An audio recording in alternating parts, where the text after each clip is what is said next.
Hello everyone, this is GM Parks. Welcome to my YouTube channel. And I want to talk to you today about do not override the Holy Spirit. Many times the Holy Spirit speaks to us, but because we want something that we want, or we want to do what we want to do, many times we just ignore what the Holy Spirit is trying to tell us. But the Holy Spirit was given to us as a gift. It was used to bring all things back to our remembrance when we forget things. It also helps us to know what the truth is. It pricks our conscience and let us know right from wrong as well. And so a lot of times when we want to go forward with doing something, the Holy Spirit will prick our spirit and let us know that we shouldn't proceed with something, especially if it's not good for us or right for us. And there's been many times I've got myself in trouble because I overrode the prompting of the Holy Spirit. And one of those situations was when I married a sorcerer. And God had warned me in a dream. He had showed me at the time I was selling this product, and he showed me lying on the ground flat on my back, which means that I was helpless because I was laying on my back and couldn't get up. And he allowed crates of this product that I was selling to fall on the ground all around me. And there was one crate that landed in an oak tree in the distance. And I wasn't worried about the crates that fell on the ground around me. The only crate I was worried about was the one that landed in the top of that oak tree, how I could get it down. And then he took me to another scene. And in this scene, I was walking by a lake. And with that lake, there was a bridge, a wooden bridge that went by that lake. And this oak tree with this crate in it was on the opposite side of the lake from where I was. And so he showed me walking across this bridge by the lake. And when I got across the bridge, there was this alligator in the water. And I had a noose around its neck. And I kept tugging on it, trying to pull that alligator out of the water. And every time I tried to pull that alligator out of the water, it would rise up like it was going to jump out the water and attack me. Well, I kept trying to get it out the water. I pulled on it 4 different times, trying to pull that alligator out of the water. And finally, I realized that if I didn't stop tugging on that rope and that noose that I had around the alligator, that alligator would rise up out of that water. And when he rose up out of that water, he could destroy me. So I finally let the rope go. And when I let the rope go, the alligator sank to the bottom of the water.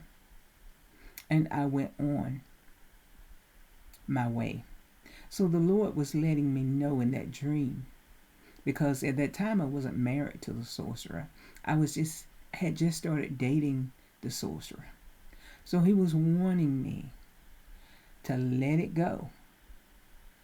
But I kept trying to tug and pull it out. So I did not obey what the Lord was trying to show me. I just disregarded it, because in fact I asked the guy about it, and he gave me some random reason about the dream, and I just accepted what he said. But then after that, the Lord started showing me things that let me know, hey, this is not the guy for you to marry. But I ignored it. I cast those symptoms aside. Every time the Holy Spirit would warn me that, hey, this is not what you want. This is not going it go against what you believe in, and it goes against what you want in your life and what's good for you. But I just overrode it and said, oh, it's all right. And I just kept on at the same project. Then this guy was at my house, and he went through my cabinets and everything. He was rambling through my house. And once again, the Holy Spirit was saying, let it go. Because it made me angry that, this was your first visit to my house. And he was just rambling through my cabinets and everything. And so when I said something to him about it, they was like, oh, well, we was just trying to see if it was something I could bring to help you with. And I should have been aware of that, because at this time I was taking food and stuff to this guy. So if I'm having to help him, how in the world was he going to help me? And I just dismissed it once again, and I went along with it, and I kept moving forward. But that was another warning sign of the Holy Spirit letting me know that I didn't need to move forward with this relationship. Then later on, I was having my house cleaned for the wedding. And when I was having my house cleaned for the wedding, the guy said that the TV I had on my counter just jumped off, come unbolted and jumped off in the floor, and the screen cracked. And they said they had never seen anything like that. And they was like, they got away from my house because they were scared. And that was another warning sign of the Holy Spirit.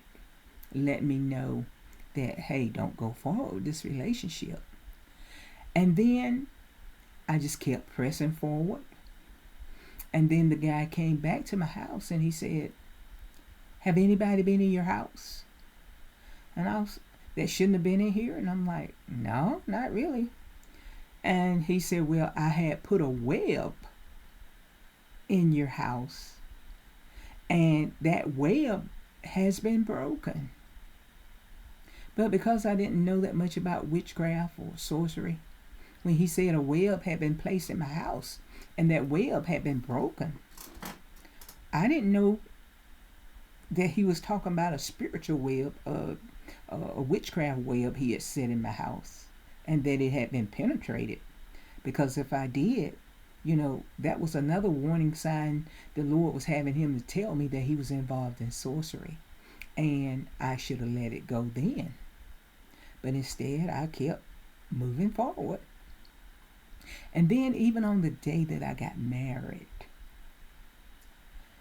the Lord was trying to let me know then, this is your final warning not to have to go through this. That, because he had people to tell me that, hey, you're making a mistake. We don't feel good about this. We feel bad about it. That you don't need to go forward with this wedding. And I was like, oh, I'll be all right. And so on the day of the wedding, we went through our vows and everything, and it came down to sign the marriage certificate.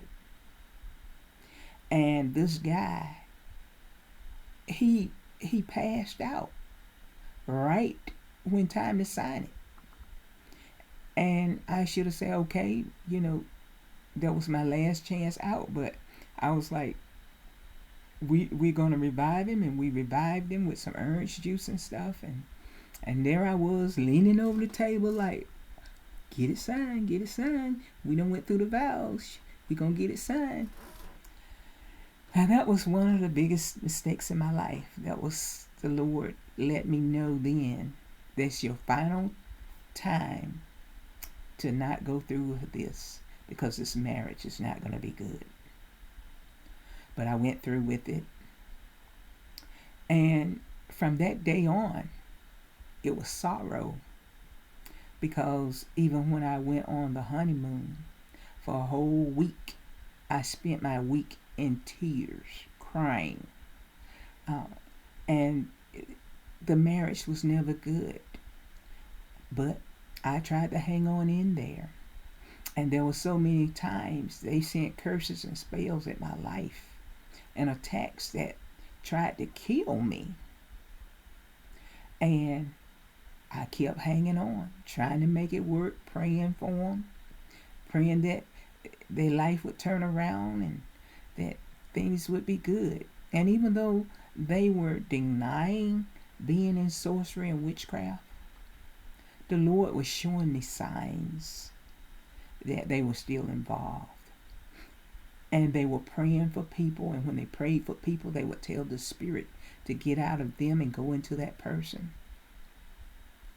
But because I overrode the Holy Spirit, I had to go through a year. For each tug on that rope where I tried to pull that alligator out of the water, for each tug, I had to go through a year of distress and with the sorcerer trying to kill me for each one of those years that I pulled on that rope. And so the Lord was showing me the danger that I would be in if I proceeded with this relationship. But I kept going, and I had to pay the price. And it was a battle for my life, and it was God sending prayer warriors on my side that helped pray me through, helped fight and war with me, because they was literally trying to take my life. But in the end, while they was trying to kill me, the Lord allowed the witchcraft to consume them, and they tried to take their own life. But I'm just saying all this to let you know that when the Holy Spirit speaks to you, let the Holy Spirit guide you into all truths, especially if you don't know a person. If you don't know the answer, Yahuwah says, seek him in all things. Don't lean to your own understanding. He said, but acknowledge him in all your ways. And see, that was my first mistake. I didn't acknowledge Yahuwah in this situation. I didn't acknowledge the Lord. I just sought after what I wanted, what I thought was right. I leaned to my own understanding. But I want to tell you today to not lean to your own understanding. Seek God about everything, no matter how small it is. If it seems insignificant, seek him in everything, and he will direct your path and order your steps. And until next time, this is GM Parks. And don't forget to join us on Thursday night at 9 p.m. Eastern Time for the prayer Zoom every week. Thank you and be blessed.